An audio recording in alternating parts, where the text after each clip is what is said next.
Has kicked off, and we're here in the studio with our special guest, Associate Professor Orkan Valiev. Now, before we went to the parade live, you were discussing President Ilham Aliyev's speech. So please continue, Professor. Yeah, he started with emphasized Turkey's support, specifically the political the support came from Ankara, which was quite enough important and played key role on the victory in the war. And also he explained the importance of the victory that contributed the completion of the territorial integrity, which is quite enough the strategic point to be the sovereign over your territory, which is recognized by the international law, that it was a main gap for Azerbaijan and the problem for Azerbaijani nation and also Azerbaijani politics, and also the President Aliyev as well. He mentioned that at the beginning, I promised to the nation that we will be in Karabakh and we will liberate our invaded territories. So, and also he mentioned that it was the first time that the Pakistani military members that joined the parade in this parade on the sideline of the 5th anniversary of the great victory. So, which is quite enough important because the President Aliyev's statement reminds me.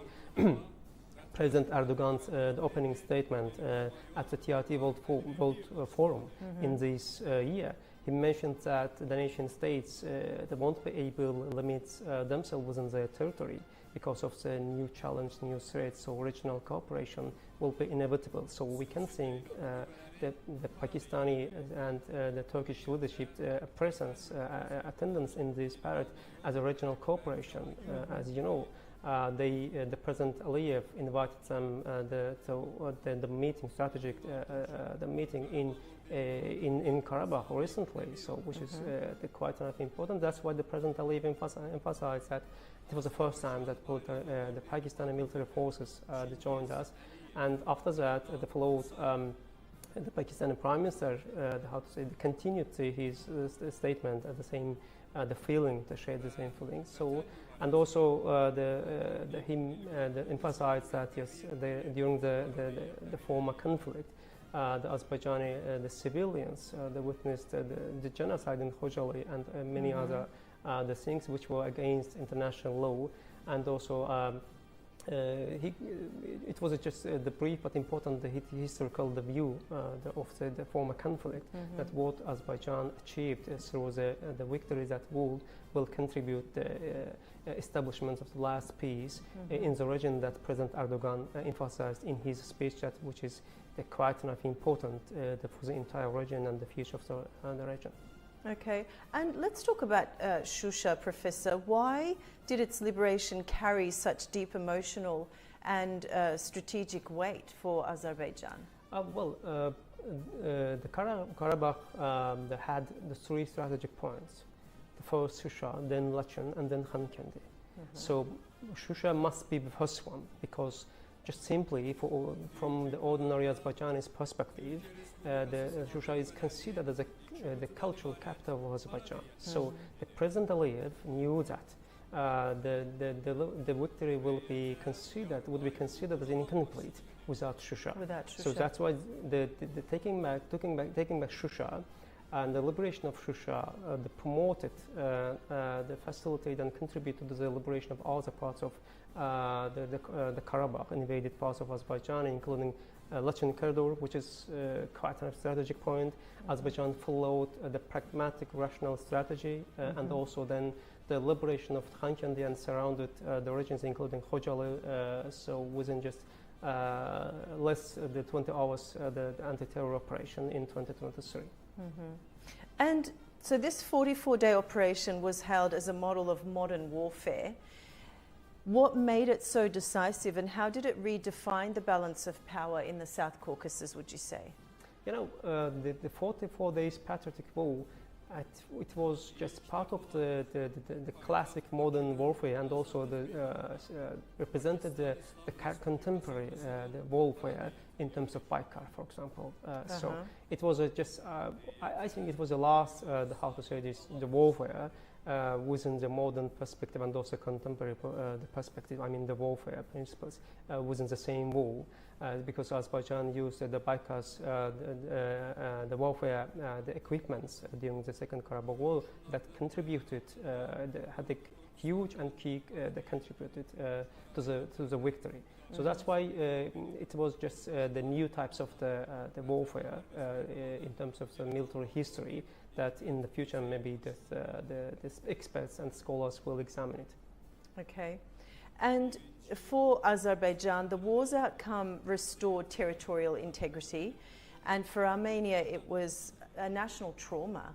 So how do these parallel narratives still shape relations today? Yep, it was a national trauma for Armenia, for ordinary Armenians, but because of Azerbaijan's the strategic and rational the strategy that followed right after the Second Karabakh War, it made it easy.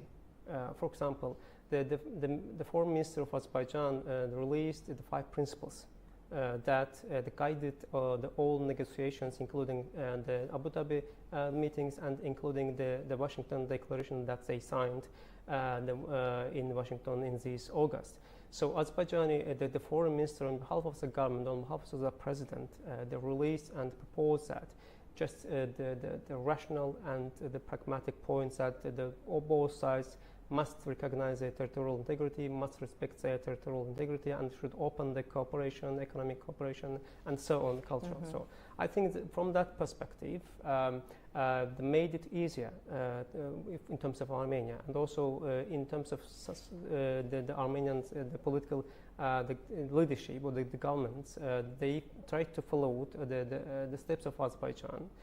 So that's why they took the both leaders to the Washington Declaration that maybe you will ask later.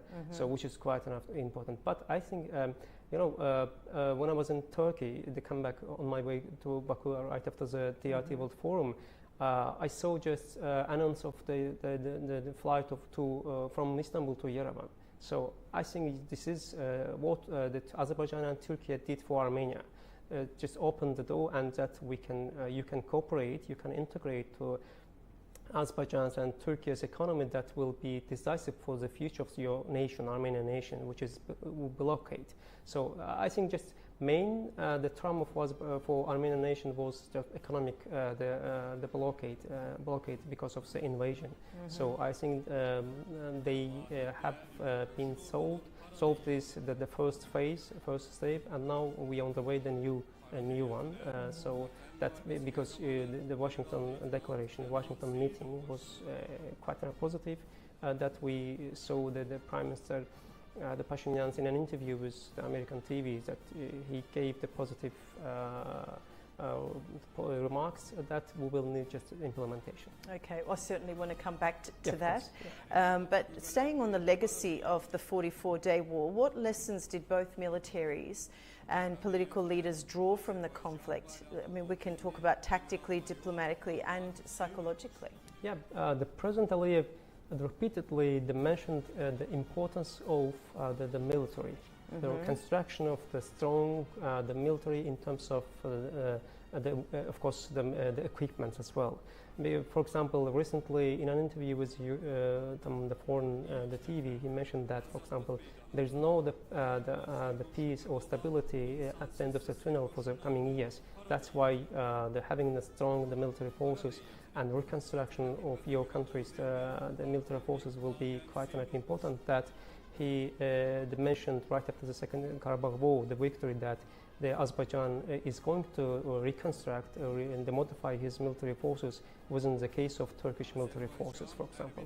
And after just 5 years later, we understood that yes, he was right, because and he, how to say, calculated correctly the situation, geopolitical situation within the region and globally. For example, right after the Second Karabakh War, we started to witness the war in Ukraine, for example, that started to challenge the regional and global stability. Now, looking back, what role did international mediation or the lack of international mediation play during and after the fighting? But firstly, I would like to just remember just the failed the mediation during the former the conflict that failed because Azerbaijan had the consistency, the strategy over the negotiation within the mediation, but failed.